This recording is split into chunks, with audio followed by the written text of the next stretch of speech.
Ding dong, the witch is dead. That's the sentiment across the NBA and its fandom as Steve Nash has finally been shown the door. This comes after the Brooklyn Nets turned in a disappointing 2-5 start, which sent a signal that things weren't going to change under his watch anytime soon. In this video, we're going to look at what kind of reactions NBA fans and analysts have been putting out there over this news. But first, a reminder about our brand new giveaway. We're giving away a PS5 with a copy of NBA 2K22 and Madden 22. All you have to do is watch the full video, leave a like, comment the keyword hidden in the video, and make sure you're subscribed. It's that simple. Starting off with the announcement. The ouster of Nash was announced on Twitter by Adrian Wojnarowski. The ESPN insider was very blunt and diplomatic with the revelation. He must have figured that he doesn't need any fuel to the fire that was on its way. After a stint as an MVP grade hooper, Nash was on his first coaching gig with the Brooklyn Nets. This was super exciting when he started, as most people assumed that being so talented on the court would translate to a keen coaching sensibility. He was billed as the man who would take on the Nets megastar duo of Kevin Durant and Kyrie Irving to the finals. His first season wrapped with 48 wins, which was a respectable result for someone's first time at the rodeo. He was voted 6th best coach of the year for that season, and there was anticipation that he was only going to get better the more time he spent at the helm.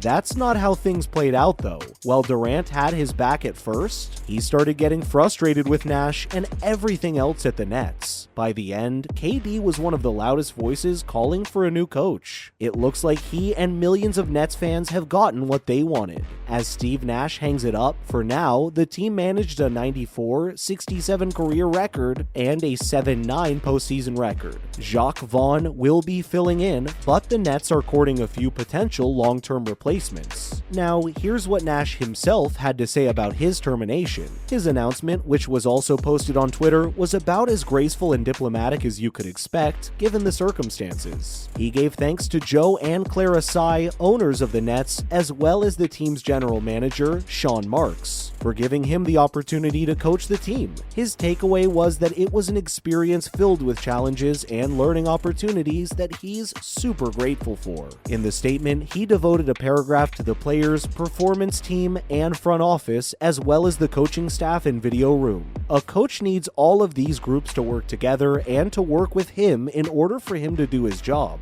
Despite dealing with hotheads like Durant and Irving, it seems like the team was largely willing to play ball with him. And finally, he gave thanks to the city of Brooklyn and to the fans who supported the Nets, even if they weren't always supporting him. He mentioned in particular that his family has found a home in Brooklyn and has been warmly welcomed by the community. The statement closes with Nash giving his best wishes to the team as they carry on the season without him. Let's look at what people have been saying about Nash on Twitter. As you can imagine, the stats have come up a lot in post-mortems of Nash's stint as coach. ESPN insider Bobby Marks pointed out that Nash's Nets had a very unstable starting lineup, with 83 different starting strategies in the 161 games that he coached the Nets through. In the last season alone, he'd switched things up 43 times. Meanwhile, StatMuse pointed out the 94-67 record, as well as the fact that the team only won a single playoff round, and in terms of managing the team's hottest players, well, Durant and Irving only ever played 64 games together, while the trio of them and Harding only stepped onto the court 16 times. Remember, part of the excitement around Nash was the fact that he could take Durant and Irving to the finals. But some people didn't need numbers to hate on the former coach. Memes can be perfectly potent by themselves. Loads of accounts, some with blue checks and some without, shared memes to diss Nash and his coaching acumen. There were also some celebrating his departure and expressing optimism about the future of the team under new coaching. And finally, some took shots at the reporting that this was a mutual decision.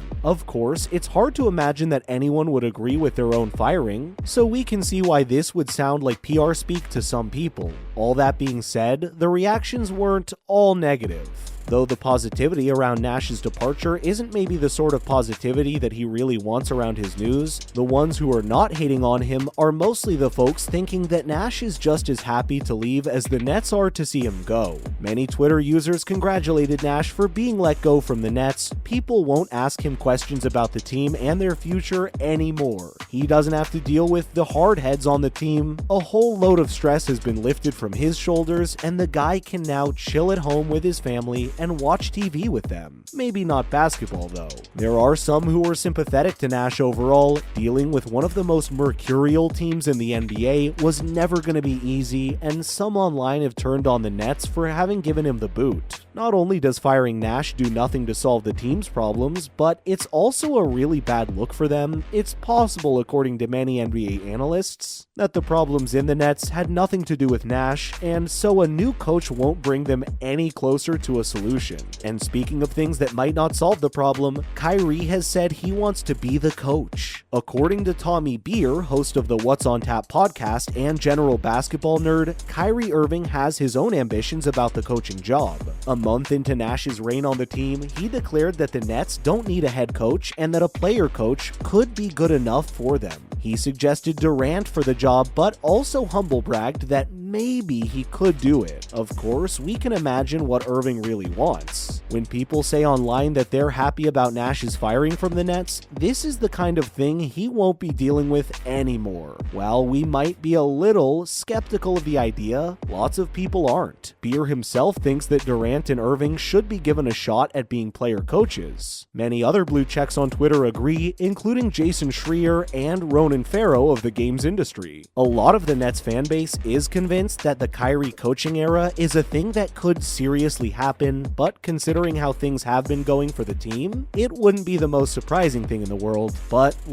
is making Kyrie a coach actually a good idea? Well, the concept of a player coach isn't unprecedented in the history of the NBA. Here's the thing though, in the history of the league, dating back to the 1940s, only 40 players have ever been player coaches. The most recent player to take on the role was Dave Cowens, who played with and coached the Boston Celtics from 1978 to 1979. Now, if Kyrie wants to become a player coach, there's one obstacle he'll have to overcome. In the 1984-1985 seasons, the NBA actually banned player coaches on its teams. That's because they introduced a salary cap for players, but not for coaches. The fear that the league has is that players might become player coaches for the purpose of bypassing the salary cap. We don't think that the NBA would make an exception for anyone, let alone Kyrie. But let's say he or Durant can pull it off. It's a well-known fact that their star power within the team already gives them some kind of veto power over decisions made by their management. Consider the fact that one player on the Nets helped get their head coach fired. By making either of these players a coach, you basically give them the keys to the car. Let's just say that we totally trust Nash's judgment as a coach over Durant or Irving's, but we're the last channel that those two would listen to. Now, let's get back to the real world and see who might actually take the wheel. Well, one of the names that was mentioned was Quinn Snyder. He'd be a great and dependable hand to steer this ship, as he recently ended an 8-year-long stint coaching the Utah Jazz. The man has picked up his fair share of awards over the years too.